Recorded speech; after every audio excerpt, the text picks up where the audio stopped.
करते समय पार्वती जी का मणि और शंकर जी का कुंडल गिर गया था गंगा जी में। उन्होंने बहुत खोजे नहीं मिला, तो क्रोधित होकर शंकर जी ने ये घाट पे श्राप दे दिया। जिस तरह हम पार्वती जी के मणि के लिए, शंकर जी के कुंडल के लिए जल रहे हैं, इसी तरह ये घाट भी जलेगा 24 घंटे। अगर कोई भी पार्वती जी का मणि और शंकर जी का कुंडल ढूंढ कर दे देता है तो मैं वापस ले लूँगा श्राप। वो घाट 24 घंटे चलता रहेगा, वो बोले। फिर यहाँ पे 33 कोटि दूसरा था खोजने के लिए आए पानी के अंदर, उनको नहीं मिला।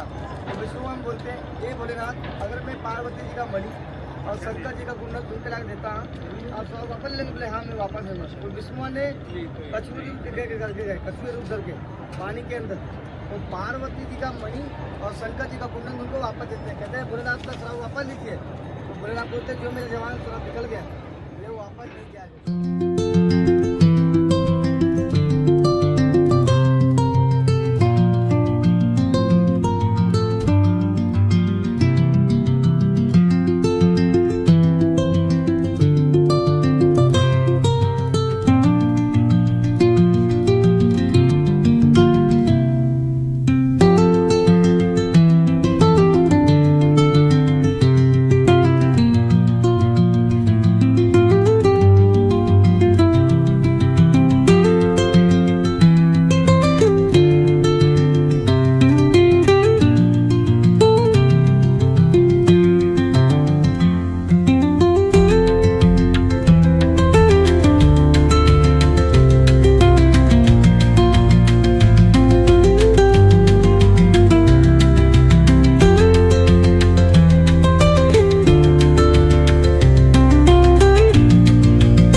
पुण्य राशि पाप छाए गंगे माता।